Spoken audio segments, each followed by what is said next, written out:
ये बात तब की है जब मैं 20 साल की नई नवेली बहू बनकर इस बड़े संयुक्त परिवार में आई थी। नए माहौल को समझने की उत्सुकता के बीच घर में मेरे जेठ जी भी थे, जिनकी उम्र उस समय लगभग 18 साल थी। वह मुझसे उम्र में थोड़े छोटे थे, लेकिन रिश्ते में बड़े होने के कारण हमारे बीच हमेशा एक मीठी सी मर्यादा बनी रहती थी। जेठ जी अपनी उम्र के हिसाब से काफी लंबे चौड़े और अच्छे व्यक्तित्व के मालिक थे, जिनके चेहरे पर एक मर्दानी चमक थी।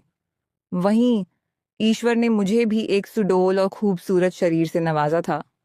उम्र का ये मामूली अंतर और रिश्ते का मान सम्मान हमारे बीच एक अनजाना सा आकर्षण छुपाए रखता था। एक दिन सास ससुर समेत परिवार के सभी सदस्य एक जरूरी काम से शहर से बाहर गए हुए थे। यात्रा लंबी होने के कारण वे अगले दिन दोपहर तक ही लौटने वाले थे। इतने बड़े घर में सिर्फ मैं और जेठ जी ही अकेले थे। उस दिन सुबह से ही मौसम बेहद सुहाना था। आसमान में काले बादल छाए थे और ठंडी हवाएं चल रही थीं। इसी बीच पड़ोस का एक व्यक्ति हमारे घर की नई मोटरसाइकिल आंगन में वापस खड़ी कर गया। चमकदार नई बाइक को देखकर मेरे मन में अचानक एक शरारत जागी। मैंने सोचा क्यों ना इस खाली समय का फायदा उठाया जाए। मैं तुरंत बरामदे में बैठे जेठ जी के पास गई और आंखों में चुलबुलापन लाकर मुस्कुराते हुए बोली, जेठ जी, आज घर पर कोई नहीं है और मौसम भी कितना बढ़िया है। क्यों ना आप मुझे घर के पीछे वाले बड़े बागीचे में ले जाकर या नई बाइक चलाना सिखा दें।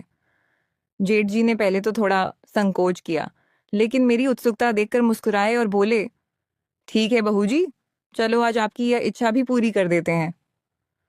उनकी बात सुनकर मेरे मन में एक अजीब सी सिहरन दौड़ गई। हम दोनों घर के पीछे आम और अमरूद के घने पेड़ों से घिरे एकांत बागीचे में आ गए।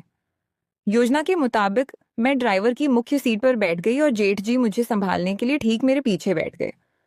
जैसे ही उन्होंने बाइक का संतुलन बनाने के लिए पीछे से मेरी पतली और लचीली कमर पर अपने मजबूत हाथ रखे, मेरे पूरे बदन में एक मीठा सा सुकून दौड़ गया।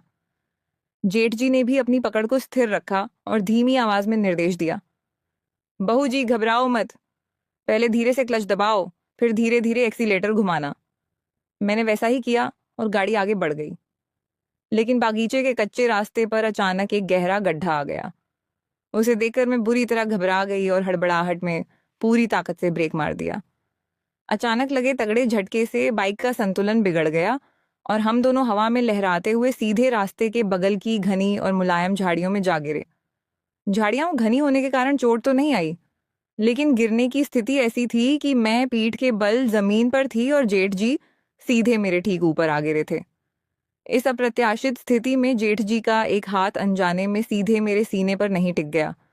उस कर देने वाले पल में हम दोनों लगभग 2 मिनट तक सुन्न पड़े रहे। मेरी सांसें तेज थीं और जेठ जी भी उस गर्माहट में खोए तुरंत ऊपर उठने का नाम नहीं ले रहे थे। जब होश आया तो उन्होंने फिक्र और आकर्षण भरी आंखों से पूछा, बहू जी, आपको कहीं ज्यादा चोट तो नहीं लगी?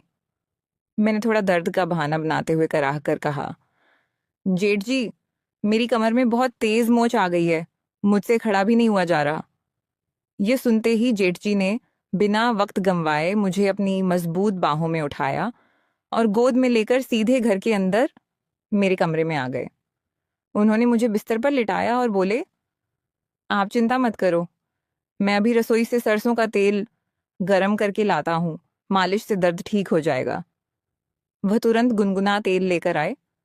उन्होंने मेरी कुर्ती को कमर के पास से थोड़ा ऊपर किया और मेरी खुली त्वचा पर धीरे धीरे मालिश करने लगे। उनके गर्म और कोमल स्पर्श से मुझे दर्द में राहत के साथ एक अद्भुत सुखद एहसास हो रहा था। मालिश करते करते उन्होंने मेरे चेहरे की तरफ देखा और प्यार से बोले, दर्द की वजह से आपके गोरे गाल लाल हो गए हैं, लाओ इस पर भी थोड़ा तेल लगा देता हूँ ताकि सूजन ना आए। उन्होंने अपनी उंगलियों से मेरे कोमल गालों को सहलाया और फिर धीरे से मेरे गुलाबी पर भी हल्का सा तेल लगाते हुए अंगूठे से सहलाने लगे। मुझे अच्छी तरह समझ आ रहा था कि सेवा के बहाने वह मेरे करीब आने का कोई मौका नहीं छोड़ रहे थे।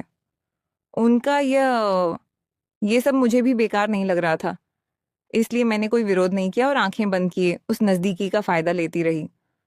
देखते देखते शाम ढल गई। रात को हम दोनों ने रसोई में साथ मिलकर सादा सा खाना बनाया और खाया।